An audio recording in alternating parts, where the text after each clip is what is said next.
Welcome to Lending Matters, the Leeds Building Society Mortgage Market Podcast. My name's James Chutter and I'm the Corporate Account Manager from Leeds Building Society, and I'm your host for this episode. Today we're focusing on first-time buyers and the housing ladder and looking at the challenges that are currently facing first-time buyers and what the industry is trying to do to help. Today I'm joined by Martese Carton, Mortgage Distribution Director for Leeds Building Society. Martese, welcome.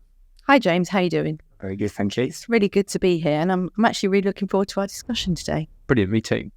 So Leeds Building Society recently published our research, A Place to Call Home, which highlights the main key barriers for first-time buyers. So I was hoping that if you could summarise our findings and what you think the key barriers are for first-time buyers. Absolutely, I can. So the report highlighted 4 main areas for concern. So deposit requirements, increased house prices, gross earnings, income, and interest rate. And actually the OBR, so that's the Office for Budget Responsibilities. The OBR is forecasting housing transactions to fall by nearly 7% next year. So that is actually a decline of 1.9% against their previous forecast in March this year. But the good news is that, throughout 2024, they do see it steadying. And actually, we should return to growth at the end of 2024. So there is some good news. There's a little bit of hope then. It's not all doom and gloom for first-time buyers.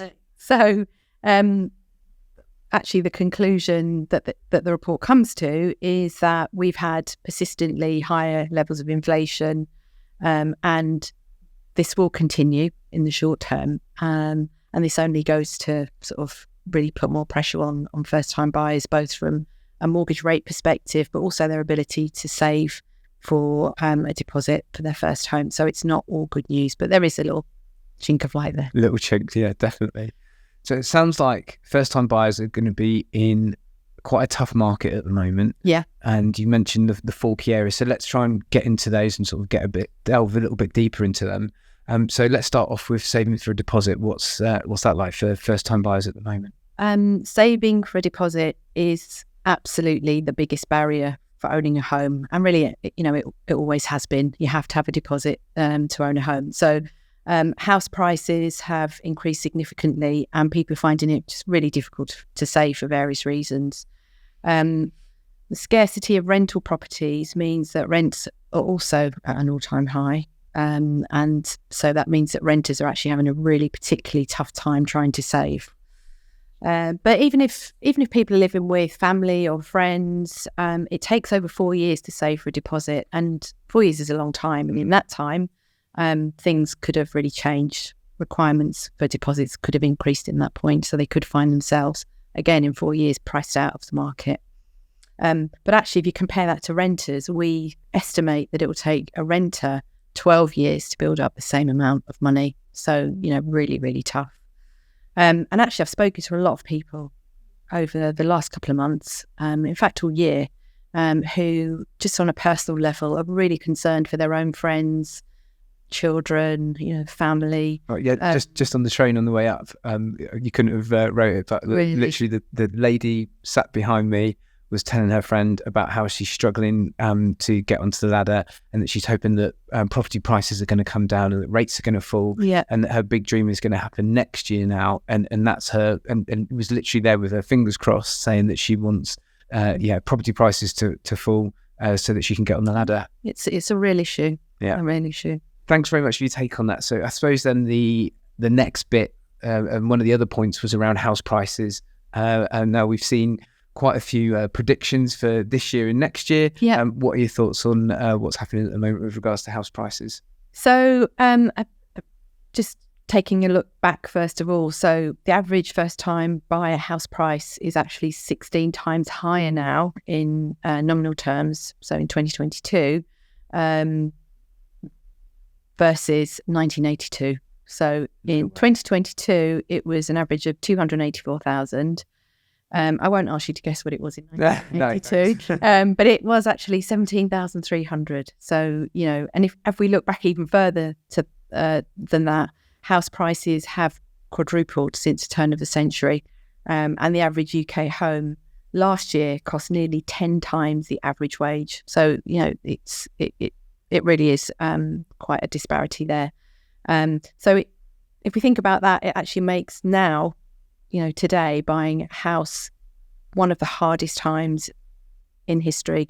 And actually, if we think about Leeds Building Society, which was founded in 1875, is certainly the hardest time to buy a house since 1875. The next thing to look at, one of the other points, was around gross earnings. So we've seen a lot of pressure come on employers from their employees around to help with the cost of living crisis, that they need pay rises, and especially seen that in the public sector. So what's happening at the moment with gross earnings? So again, we've done quite a lot of research on this, and the ability for first-time buyers is getting increasingly out of reach for those on average incomes in particular.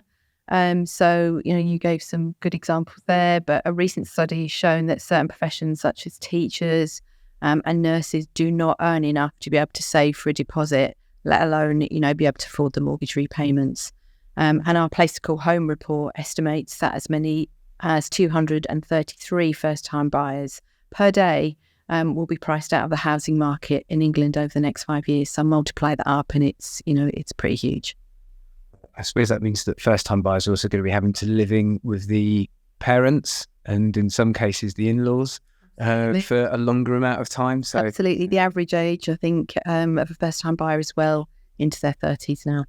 Yes, and I'm guessing that's probably gone up, especially in the last sort of 10 to 15 years. So yeah, people having to live in at home longer to get onto the housing ladder.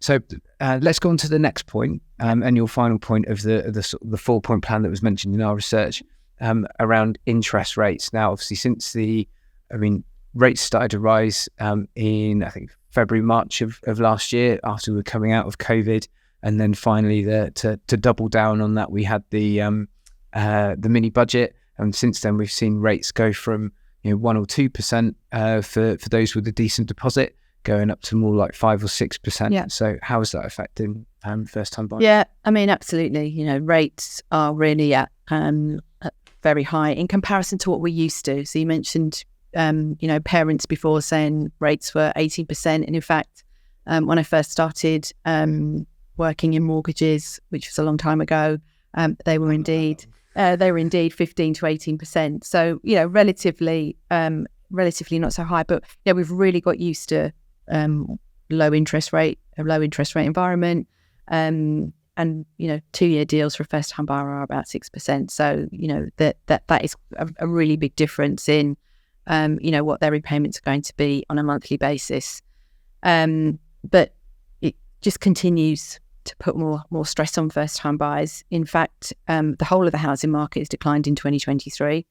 And first time buyer transactions have fallen even faster than the market as a whole. So we estimate that they will be down by nearly a third in 2023 compared to 2022. So wow, it just shows you how difficult it is to actually buy a home when you're a first time buyer. Yeah. Wow. So those points that you've just gone over sort of really focus on, I would say, like the economy, kind of the macro effect. But what are the other things I would say that you might say are outside of that also could be affecting first time buyers? So there's a lot of things that would affect that, but I'll mention a couple of things. Firstly, it's a well-known fact that as a nation we are just not building enough homes. So the demand is greater than supply, and that has fueled the house prices increasing. But actually, a recent report by the Housing Federation stated that England has far fewer dwellings than our peers, our neighbours, and we have 434 homes per 1,000 inhabitants. France has actually 590.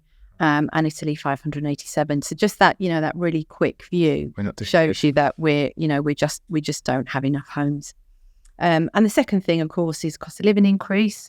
So, we all know by going into a supermarket how much food, and necessities, how much those prices have actually soared. Oh, definitely. And also energy prices. I got an email just this morning to say that my energy prices will be going up in January. No. I probably, that email probably landed on most people's, in most people's inboxes, I was going to say doormats, but that doesn't happen anymore. No, it's not anymore.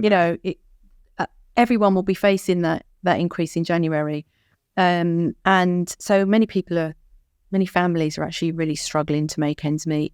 But we also know that food prices, energy prices actually underpin inflation. And, we've seen persistently high inflation, as I mentioned earlier.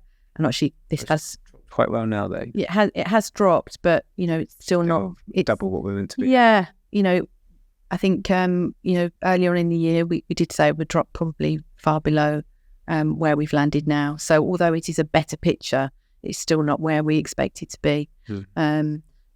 But you're right. Having said that, mortgage rates have stabilised, and we do think that, we won't see any more Bank of England base rate increases for a while. Yeah. And that's a real positive that we've managed to get to a point where, especially for the mortgage market and for brokers listening to this, who have had a very turbulent time in the last few years, to have a little bit of stability, although, not the rate market that we want. It's better that there's some stability and that things are starting to reduce rather than the yo-yoing that we saw last year. For sure. Absolutely.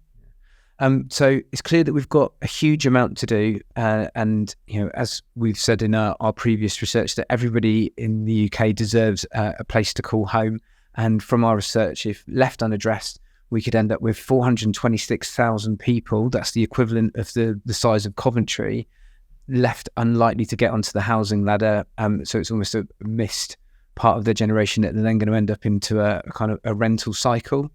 So what needs to change? What's the things the key actions that we need to take? So I think we need to continue to have government support, or more government support, because it hasn't always been there. We need more stability in housing ministers and so on. But we also need a cultural shift and a real collaborative effort across the industry to get under the skin of the problems of the mortgage market. So within our report, we've made 3 key recommendations for fixing home ownership. The first one is building houses of all types. So we're really good at building 4-bed exec homes. But how thoughtful are we when it comes to people wanting to maybe downsize into retirement, maybe smaller homes for shared ownership, first-time buyers, and also maybe flats or other more affordable homes. So I think that's the first thing. Secondly, I think we need to restore the mandatory housing targets. Target, not target. Target, not target, because if there's not a target, we know that, there's nothing to shoot for. So no one's going to do that. But also I think we need to introduce targets for affordable housing in local authorities, because, we've got no concept of what is actually around the corner and what's being built. We've got a real issue in the construction industry. We don't have enough people that are qualified to build houses. So we need some investment there. And also we need to reform the planning system, because it's really quite antiquated and out of date. And then I think there's a couple of other things. Increasing affordable routes to home ownership. There's a renters reform. I think we could really find support for a well-managed build-to-rent sector. So I read this morning, I was doing a lot of reading this morning, but I actually did read this morning about somebody that effectively went into an auction to try and secure a rented home in London. Wasn't a particularly great rented home either. It had mushrooms growing in the bathroom, but they had to bid to try and secure themselves a home. They were actually moving from Wales to try and come and work in London. Had they seen the property? Because that's another thing that I'm hearing that renters are having to do at the moment. They're having to put a bid in on a property that they've not even actually been in to see yet. Well, I think they did, because they spotted the mushrooms. But having said that, they were still prepared to try and go for it, because rented homes are so scarce. So I think if we had a build to rent sector, that would actually bring some really good quality properties into the rental sector, give good value for money. And then the last thing is just increasing, full home ownership, such as shared ownership properties and more shared ownership properties. And then there's, of course, saving for a deposit. let's reform the lifetime ISA to make sure that it tracks the increases in house prices. Another idea could be to actually help people build their credit scores, take rental into account, so that really more prospective buyers can access better mortgage rates. Yeah, definitely. I also think that, especially we're talking about building more houses, everyone immediately, especially myself, goes to thinking, right, big new build plot, green belt, and extending cities out. I think we could do a lot with looking inward and seeing the properties that are currently empty, and making sure that we bring more of those empty properties to the market, whether it be rental, social housing, or private housing. And also what we're doing to redevelop some of those existing houses, and possibly even industrial places, or places that were offices that have now either shut down or been repurposed. That's another avenue for me. It seems something that's, I live in Bristol, something that I see a lot of those kind of developments happening on the inner city side rather than pushing out the green belt. Yeah. So I suppose we've got to take a look at our own house then. Sure. At Leeds Building Society. What are we doing to try and address some of these issues that we've discussed so far? So we're doing lots. I'll pick out a few things that we've really focused our attention on. So we've been this year doing a lot of campaigning at political party conferences. So we're really trying to bring the plight of future homeowners to politicians to really make it real, and so that they understand all the forces at play. We've been the champion of the shared ownership mortgage for many, many years. Definitely. And we've helped thousands of people, haven't we, get onto the housing ladder. And that's one of our aims. We will absolutely continue to support first-time buyers and shared ownership. And we talked a little bit before about credit scores for first-time buyers and particularly renters. And we've actually recently linked with Experian, and we now take their Experian Boost product, and we're the only lender to do it so far in the UK. And what this actually does is it links into the bank account of the applicant. It looks at their regular repayments that they make, so it could be Spotify or something like that. And it actually takes those payments to enhance the prospective applicant's credit score. So, we have actually helped people that maybe we wouldn't have been able to help before to get onto the housing ladder using Experian Boosters. So they're just a few things that we're doing to support home ownership. On top of the fact that we also lend additional to people who are buying new build properties, and that's a big help, I'm guessing, for first-time buyers who are looking to buy their first home and need that extra bit of affordability. That's something that we do on new build homes that are rated A or a B, because we're able to give more affordability due to the improved energy, the improved utility bills that they're going to get. We've taken quite a brave stance. We've mentioned around there not being enough homes, but especially in areas where it's popular for second homes, whether it be down on the coast or city centres where people might have the flat for work, or the holiday homes. So for second properties, we've actually pulled out of that market now, so we don't lend on second properties for people.